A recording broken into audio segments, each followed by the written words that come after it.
안녕하세요. 즐거운 대명절 어떻게 잘 보내고 계십니까? 네, 이번 명절 기간이 짧지가 않더라고요. 6일이라는 긴 시간이 주어졌는데, 네? 사상 처음인가요? 네, 이 시간 하나님과 더 많이 교제하고 가족들과 함께 행복한 시간을 많이 만드시고 누리시길 간절히 바랍니다. 특별히 우리 가족들 이렇게 또 오시는 분들도 아마 계실 겁니다. 네, 멀리서 들어오시는 분들도 계시고 또 저희 성도님 가운데서도 또 출타하신 분들도 계신 것 같습니다. 모든 성도님들 위해 하나님의 크신 축복이 임하기를, 이 안식일, 그런 풍성한 안식일이 되기를 간절히 기도합니다. 오늘은 세 번째 시간에 성령 안에 있는 삶을 함께 또 나누려고 합니다. 네, 특별히 세 번째, 성령의 바람입니다. 오늘은 이 성령의 속성과 실체를 조금 더 살펴보려고 해요. 성경은 이 성령의 작용과 이 영향을 바람과 호흡으로 비유하고 있어요. 성경에서 바람은 성령의 오심과 가심을 의미하고 있습니다. 창세기 2장 7절에 보면 첫 사람인 아담이 나오죠. 그 아담이 하나님의 형상으로 만들어졌을 때 하나님께서 그 코에 생기를 불어넣으십니다. 이것 또한 성령의 작용을 말씀하고 있어요. 에스겔서 37장 1절에서 10절에 보면 이상 중에 에스겔이 받은 그곳이 아골골짜기인데 아골골짜기에서 일어난 그 상황도 생명을 주는 바람으로서의 이 성령의 활동을 예시하고 있어요. 요한복음 3장 3절에서 8절에 보면 니고데모와 대화하는 그 장면이 나옵니다. 이때도 이 성령의 역할을 예수님께서 이렇게 말씀하세요. 바람이 임의로 불매 네가 그 소리를 들어도 어디서 오며 어디로 가는지 알지 못하나니 성령으로 난 사람은 이러하다라고 성경은 말씀하고 있어요. 그러면 우리가 이 바람의 의미를 조금 더 살펴보면 좋겠습니다. 바람은요, 먼저 생명의 능력을 상징합니다. 성령의 바람 가운데 첫 번째가 뭐라고요? 생명의 능력을 상징하고 있다는 거예요. 바람은 우리가 잘 알듯이 이렇게 바람 불죠? 그렇죠? 바람이 느껴지죠? 지금 선풍기 바람이 저에게 옵니다. 이 바람이라는 것은 움직이는 공기예요. 그렇다면 호흡은 어떤 걸까요? 생명을 불어넣어주는 공기입니다. 공기는 우리 생명에 있어서 참 필수적인 요소이죠. 만일 공기가 없다면 모든 만물은 어떻게 될까요? 죽을 수밖에 없습니다. 우리가 숨쉬는 공기는 자연의 가장 필수적인 요소 중에 하나죠. 의학계에서 보통 인간에게 있어서 극한 생존 능력을 333 이 이론으로 설명을 해요.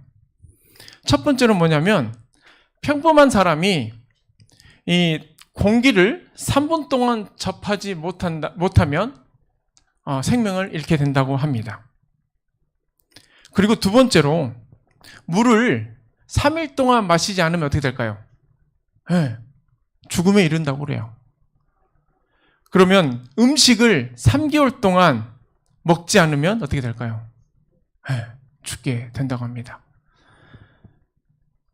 최근에 한 정치인이 꽤 음식을 섭취하지 않았죠? 근데 요즘에는 이렇게 링겔로 이렇게 영양 공급을 받기 때문에 큰 문제가 없지만 3개월을 음식을 먹지 않으면 사람은 이렇게 죽게 돼요. 우리가 공기 없이 짧은 시간도 버티기 어려운 이유는 공기 속에 이 산소가 우리 몸에 이렇게 들어와야 되죠. 그 들어와서 우리가 살아갈 에너지를 만들어 줍니다. 산소가 들어와서 이 피를 통해서 모든 혈관을 다니며 살아 숨쉬도록 만들어져요. 그런데 이 혈관을 통과하는 이 산소가 공급되지 않는다면 어떻게 될까요? 우리 몸의 심장이 멈추게 될 것이고 뇌에 그 산소가 공급되지 않아서 뇌 기능이 마비된다라고 그래요. 뇌가 마비되면 전신의 기능이 멈추고 결국 사망에 이르게 되죠. 이와 같이 성령도 같습니다. 창조에 깊이 관여하시는 생명의 이 시여자가 바로 성령 하나님이시라는 거예요. 아담에게 생명이 주어진 것은 이 전능자의 기운, 이 호흡이었습니다. 그 호흡을 받음으로 그가 생령이 된 것이죠. 아골골짜기에 있던 이 마른 뼈들도 사실은 생기를 받자 그 군대가 이루어진 게 된 것입니다. 오순절 성령의 이 강림 때도 바람처럼 성령이 임함으로 인해서 놀라운 역사가 일어나게 되었습니다. 사도행전 2장 2절에서 4절에는 이렇게 기록되어 있습니다. 호련히 하늘로부터 급하고 강한 바람 같은 소리가 있어 그들이 앉은 온 집에 가득하며 마치 불의 혀처럼 갈라지는 것들이 그들에게 보여 각 사람 위에 하나씩 임하여 있더니 그들이 다 성령의 충만함을 받고 라고 말씀하고 있어요. 이와 같이 성령은 인간의 모든 생명의 근원이고 또 원천임을 우리가 알 수 있는 것입니다. 하나님의 성령이 거두어지면 모든 것은 무의 상태가 돼요. 그러므로 우리는 바람과 호흡으로 상징된 성령이야말로 생명의 수여자인 동시에 창조주이심을 우리가 알아야 됩니다. 그러기에 우리 사랑하는 성도 여러분들이시오. 우리의 호흡이 되시는 성령 하나님으로부터 우리가 그 생명을 받고 있다는 것을 기억하시길 바랍니다. 시시때때로 성령 하나님과 교제하고 그 만남을 유지하시길 바랍니다. 그리하여 진정한 생령이 되시길 소망합니다. 두 번째로 이 성령은 생명의 능력뿐만 아니라 중생의 능력을 가지고 있습니다. 죄는 우리에게 타락과 분리와 죽음을 가져다 주었습니다. 우리는 다시 살기 위해서 인류가 본래 가졌던 그 생명을 회복해야 돼요. 그렇죠? 중생은 사실은 재창조의 과정으로서 물과 성령으로 이루어지는 성령 하나님의 중요한 사역이에요. 우리 영감의 말씀을 잠깐 보도록 하겠습니다. 종로의 계단 57페이지에 있는 말씀이에요. 눈에는 보이지 아니하나 그 영향은 분명히 볼 수 있고 감촉할 수 있는 바람과 같이 사람의 마음 안에 역사하시는 하나님의 신도 또한 그러하다. 사람의 눈으로 볼 수 없는 이 거듭나게 하는 능력은 사람의 마음 안에 새 생명을 나게 하나니 그것은 하나님의 형상대로 새 사람을 만들어낸다. 비록 성신의 역사는 소리가 없고 감각할 수 없을지라도 그 영향을 현저하게 드러낸다라고 말씀하고 있어요. 성령 하나님의 그 역사심으로 우리는 이 특별히 물과 성령을 통해서 우리가 씻김을 통해 새롭게 변화, 재창조의 역사를 우리가 맛보게 되는데 특별히 첫 번째 물을 좀 살펴보도록 할게요. 물은 우리가 잘 알듯이 무엇을 나타내죠? 침례를 말합니다. 그리고 또 하나가 이 물을 가르쳐 주는 게 있는데 그건 뭐냐면 바로 하나님의 말씀이에요. 에베소서 5장 26절에 보면 이렇게 되어 있습니다. 물로 씻어 하나님의 말씀으로 깨끗하게 하사 거룩하게 하시는 이라고 말씀하고 있어요. 즉 물로 씻김을 받지만 하나님의 말씀으로 다시 한번 뭐 한다는 거예요? 깨끗함을 받게 된다라고 성경은 기록되어 있습니다. 즉 하나님의 말씀과 성령 하나님의 그 능력을 통해서 이게 제대로 된 씻김을 우리가 받을 수 있다는 거죠. 그러면 하나님의 말씀과 이 성령의 결합이 나타난 실례가 에스겔 37장에 기록되어 있어요. 그럼 에스겔 37장 1절에서 6절에 있는 말씀 한번 읽어보도록 할게요. 우리 김학심 집사님 잠깐 읽어주시겠습니까? 여호와께서 권능으로 내게 임재하시고 그의 영으로 나를 데리고 가서 골짜기 가운데 두셨는데 거기 뼈가 가득하더라. 나를 그 뼈 사방으로 지나가게 하시기로 본즉 그 골짜기 지면에 뼈가 심이 많고 아주 말랐더라. 그가 내게 이르시되 인자야 이 뼈들이 능히 살 수 있겠느냐 하시기로 내가 대답하되 주 여호와여 주께서 하시나이다. 또 내게 이르시되 너는 이 모든 뼈에게 대언하여 이르기를 너희 마른 뼈들아 여호와의 말씀을 들을지어다. 주 여호와께서 이 뼈들에게 이같이 말씀하시기를 내가 생기를 너희에게 들어가게 하리니 너희가 살아나리라. 너희 이에 힘줄을 두고 살을 입히고 가죽으로 덮고 너희 속에 생기를 넣으리니 너희가 살아나리라. 또 내가 여호와인 줄 너희가 알리라 하셨다 하라. 아멘. 이 말씀에서 우리가 주목해야 할 그 문장이 이 빨간색입니다. 너는 이 모든 뼈에게 대언하여 이르기를 너희 마른 뼈들아 여호와의 말씀을 들을지어다 라고 말씀하고 있어요. 에스겔 선지자는 지금 하나님의 말씀을 받고 그 말씀을 이제 대언해야 되는 상황이 됐습니다. 여러분 한번 생각해 보십시오. 들판에 마른 뼈들이 가득한 곳에 그 언덕 위에 올라섰어요. 제가 그런 마른 뼈들이 보이는 앞에 딱 섰을 때 무섭겠죠. 네. 무서워요. 그런데 하나님께서 말씀을 하라고 합니다. 그저 에스겔 선지자가 그 마른 뼈들 앞에서 하나님의 말씀을 통해 전달합니다.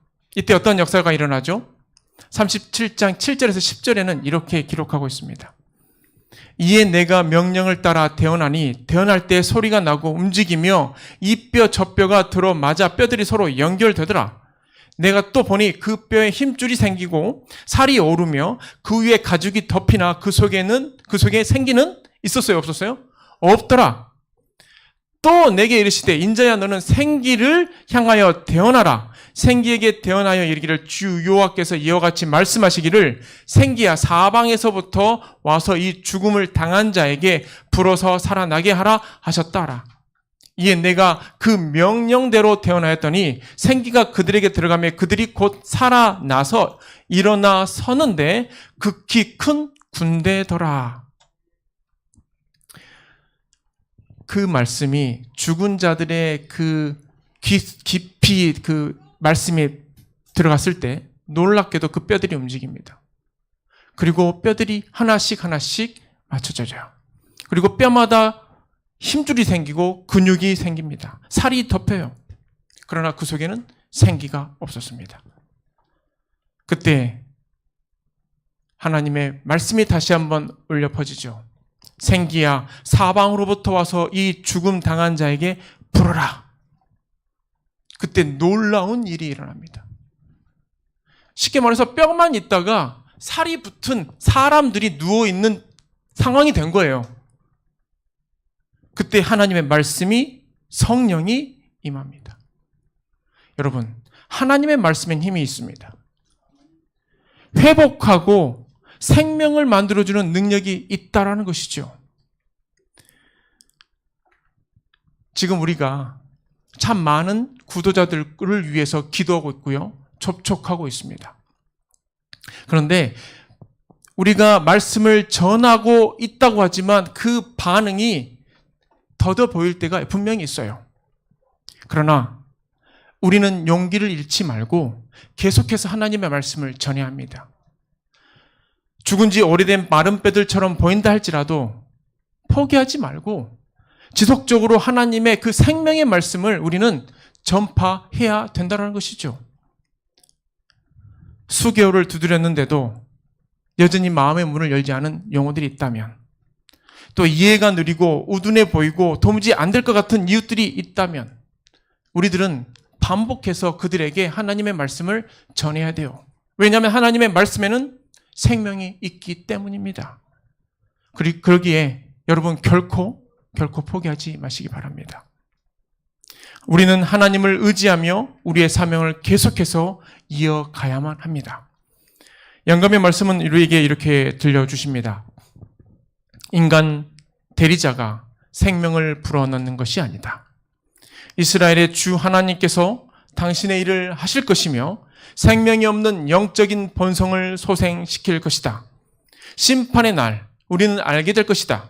인간 대리자를 통해서 하나님의 음성이 바래졌고 둔한 양심을 일깨우고 생명이 없는 신체 기능을 자극하였으며 죄인들을 감동시키사 회개하고 통회하게 하시고 죄를 버리게 하셨다는 사실이 알려지게 될 것이다.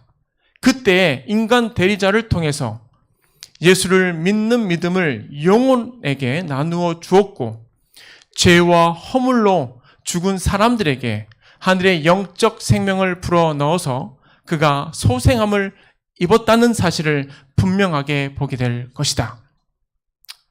주님이 오시는 그 날에 우리는 눈물로 뿌린 그 씨앗들이 어떻게 열매 맺게 되는지 그때 보게 될 것이에요. 그날까지 하나님이 명하신 선한 사업에 전심전력하고 충성을 다하는 우리 모든 서귀포교회 성도님들 되시길 소망합니다. 사실 이 마른 뼈에 관한 비유는 세상뿐만 아니라 우리 교회에도 그것을 접목시킬 수 있어요. 교회의 이 교적은 올라가 있지만 쉽게 말해서 하늘 생명책에 그 이름을 찾아볼 수 없다면 참으로 슬픈 일이지요. 교회 봉사에는 열심을 내지만 정작 매일의 삶 속에 하나님과 교제하고 있지 않다면 같은 상황이 되겠지요. 또 안식일 예배는 출석하지만 마음은 세상에 가 있는 그런 상황이라면 마른 뼈와 같은 그런 상황이 되겠지요. 자신의 일은 철저히 해내지만 마음은 돌같이 차가운 교인이라면 그런 사람들은 자신의 일은 최선책으로 두고 하나님의 뜻과 그 계획은 차선책으로 두는 일들이 분명히 일어나게 되겠지요. 그러기에 오늘 이 시간 우리 성도님들에게 간곡히 호소합니다. 하나님께로 돌아가는 놀라운 회심의 경험이 날마다 일어나길 간구합니다. 하나님의 생기가 우리 모두의 영적인 생명을 온전히 회복시켜 주길 간절히 기도합니다. 그리스도의 의를 붙들고 성령 안에서 일하는 것이 과연 무엇인지 완전히 깨닫고 하나님께서 가르쳐주시는 그 말씀에 따라 순복하는 저와 여러분 되기를 소망합니다. 마지막으로 바람으로 이 표현된 성령의 역사는요, 회개케 하여 봉사의 능력을 부어주는 것입니다. 요한복음 20장 22절, 23절에는 이렇게 기록되어 있습니다. 예수께서 그들을 향하사 숨을 내쉬며 이르되 성령을 받으라. 너희가 누구의 죄든지 사하면 사하여 줄 것이요 누구의 죄든지 그대로 두면 그대로 있으리라 하시니라. 사람은 체험을 받기 전에 뭐를 해야 돼요? 비워야겠지요. 자아를 부인하고 포기할 때 우리의 심령이 비워지게 되고 그 부어진 심령 안에 성령 하나님께서 임재하신다는 것입니다.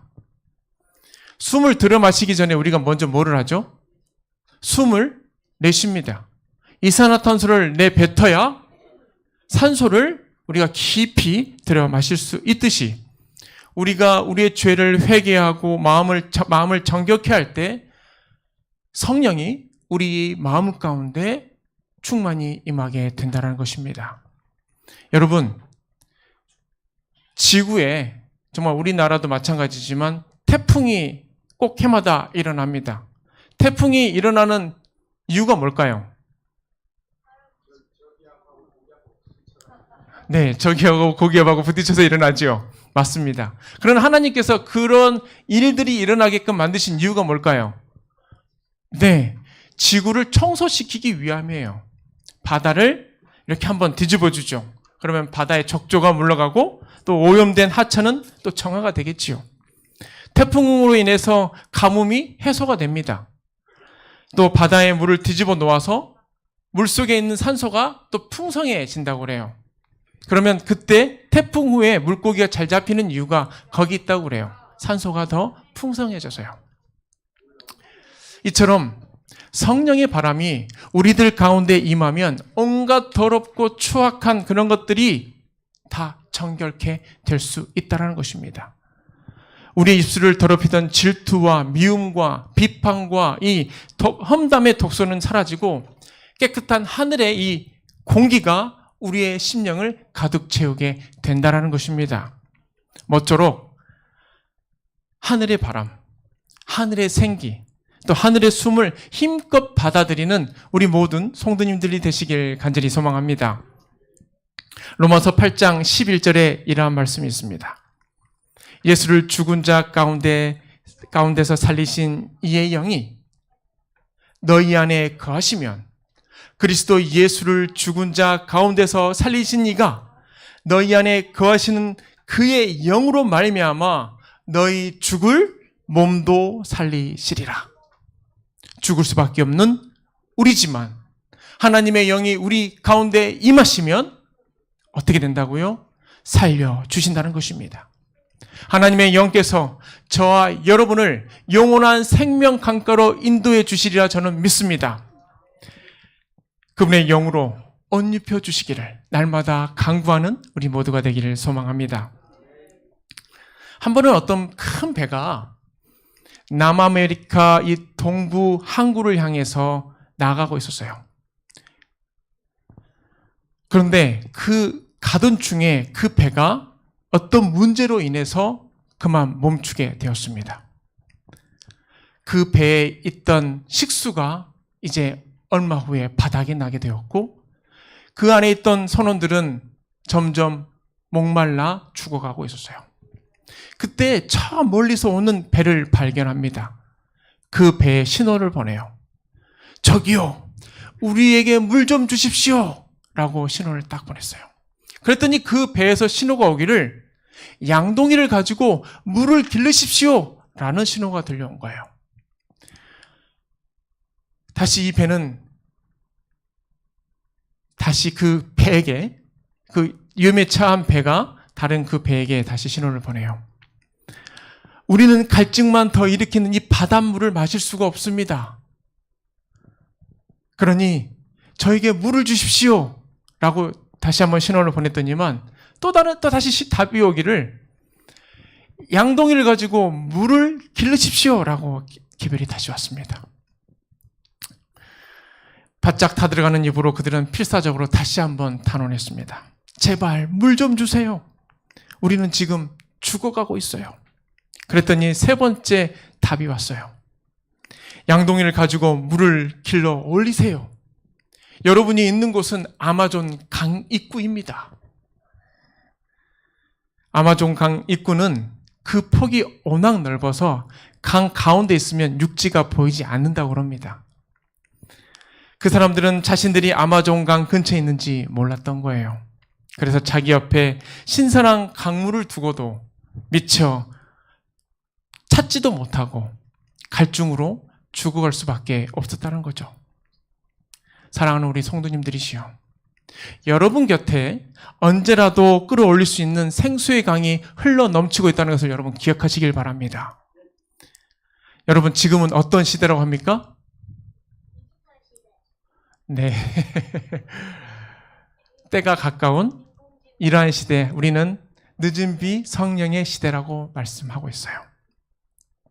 전에도 이후에도 결코 없을 위대한 성령의 역사가 우리 앞에 분명히 펼쳐질 것입니다.